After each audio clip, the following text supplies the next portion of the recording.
Master Vishal Singh ji, Chaudhary Monu Ram ji उन दिनों,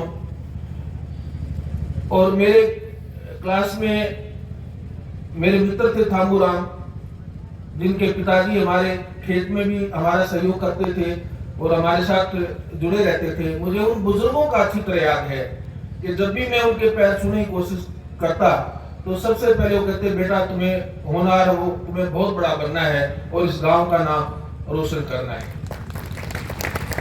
वो जो प्रेरणाएं थी, वो जो सात्विक प्रेरणाएं थी, वो ही मुझे कहीं इस गांव से बाहर शहर में और शहर से चंडीगढ़ और चंडीगढ़ से फिर मुझे जो मेरी यात्रा रही उसमें वो सारा जो मेरे सही मायनों में अगर कोई मैंने धन अर्जित किया तो मेरे लिए जो प्रार्थनाएं थी और जो मेरे लिए आशीर्वाद था और जो उन्होंने संभावनाएं देखी, वो सब मेरे लिए एक बहुत बड़ी शक्ति जो बनी, वो सब सारी चीजें ही परिणाम है जो मैं आज आपके सामने हूं।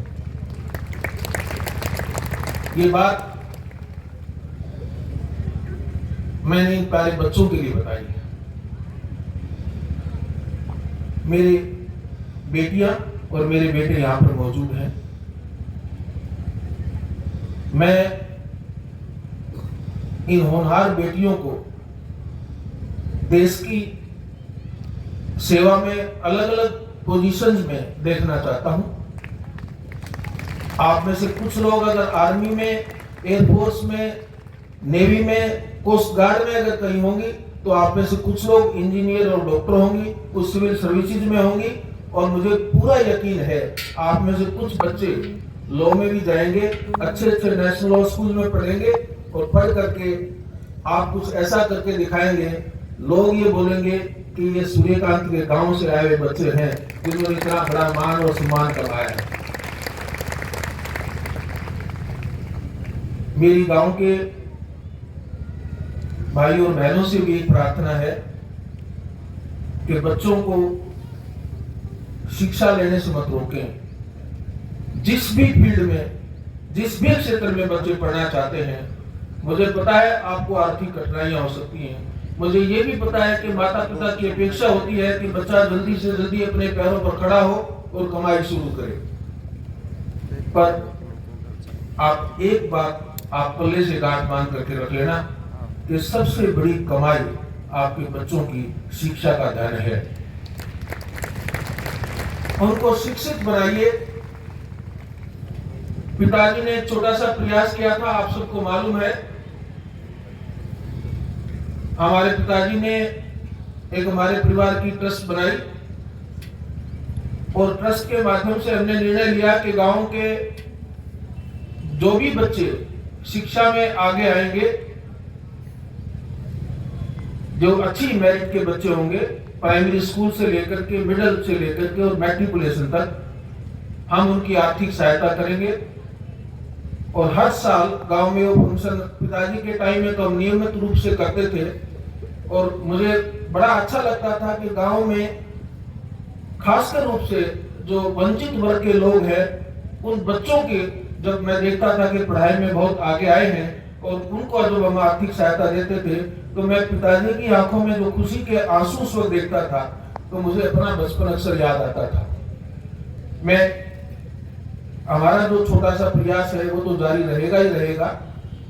मैं अपने भाइयों से, अपने परिवार से अनुरोध करूंगा कि वो जो जितनी छोटी सी सहायता हम करते हैं उस सहायता को बढ़ाया जाए। मैं उसके अलावा मैं गांव के सभी भाई बहनों से ये प्रार्थना करूंगा कि गांव के होनहार बच्चों के लिए, खासकर जो गरीब परिवारों के बच्चे हैं, जिस परिवार के बच्चे को आप एक बार ढूंढ ले कि इसको हायर एजुकेशन में बच्चा कुछ करके दिखा सकता है, उस बच्चे की जिम्मेवारी आप अकेले माँ बाप पर मत छोड़िएगा। उस बच्चे को सारा गांव अडॉप्ट करे और वो गांव का बच्चा हो। उसके लिए आपको एक फंड इकट्ठा करें और आप उस फंड को के बेसिस पर उस बच्चे को आगे एजुकेशन दिलवाएं। मेरी ये आपसे प्रार्थना है। आप जब भी ये फंड करेंगे तो सबसे पहला डोनेशन जो है, सबसे पहला मैं अपनी उसमें पैसा डालूंगा, मेरे अपने अकाउंट से आपके लिए मैं उसमें आर्थिक मदद करूंगा। मैं चाहता हूं कि हर गांव में, आदर्श रूप से तो हर गांव में एक ऐसा फंड होना चाहिए, एक जो गांव का एक जिसको सामाजिक और सामूहिक फंड हो, जिसके आधार पर गरीबों के और हर बच्चों को आगे बढ़ाया जाए ताकि वो देश की धन और शक्ति बन सके। आज थोड़ा सा समय का अभाव है, मैं लेट हो गया, मुझे आगे अभी बहुत दूर गुवाहाटी पहुंचना है आसाम में। तो मैं एक ही जो दूसरा विषय जो मैं लेना चाहता हूं बस वो है कि गांव की कुछ मांगे आपने रखी, मेरे पास वो मांग पत्र आया था। मैं मुख्यमंत्री जी रात को मुझे मिलने आए थे हिसार में, उन्होंने मुझे कहा कि जो भी गांव की मांग है हमारे 3 मंत्री जी वहां पर रहेंगे और वो मुख्यमंत्री जी के रिप्रेजेंटेटिव के तौर पर यहाँ पर हैं और जो भी गांव की हमारी डिमांड्स है वो सब पूरी हो जाएंगी। मैं भाई महिपाल ढाडा जी से एक रिक्वेस्ट करूंगा कि एजुकेशन डिपार्टमेंट में आजकल मॉडल संस्कृति स्कूल का एक है, गांव में बनता है, जिसका नाम मॉडल संस्कृति स्कूल है। आप इस गांव में उसकी घोषणा करें। ये भाई महिपाल की तरफ से मैं आपको घोषणा कर देता हूं, पेटवाड़ में मॉडल संस्कृति स्कूल की स्थापना होगी। बाकी रणबीर गंगवा जी ने, माननीय मंत्री जी ने आपकी बाकी डिमांड्स को लेकर के आपको बता दिया है, वो सब पूरी हो जाएंगी। मुझे पूरा विश्वास है कि मैं जब दोबारा गांव में आऊंगा तो यहाँ हॉस्पिटल भी बन रहा होगा, एक बहुत सारा सुंदर हाई स्कूल होगा, सारे तालाब भी आपके साफ सुथरे होंगे और सबसे अच्छी बात है मैं जब आऊं तो मेरे गांव के प्यारे बच्चे बहुत मुझे प्रेरणादायक स्रोत के रूप में मुझे नजर आए।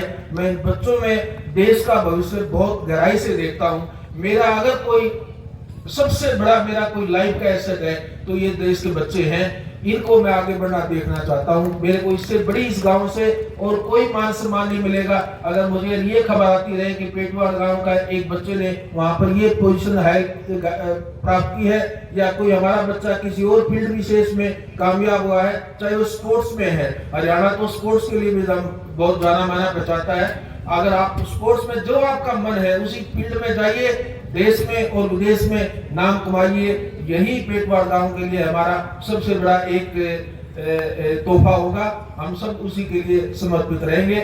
मैं गांव वालों का बहुत बहुत आभारी हूं, आपने आज ये कार्यक्रम किया और आपने अपने इस बच्चे को, इस बेटे को याद किया। बहुत बहुत धन्यवाद।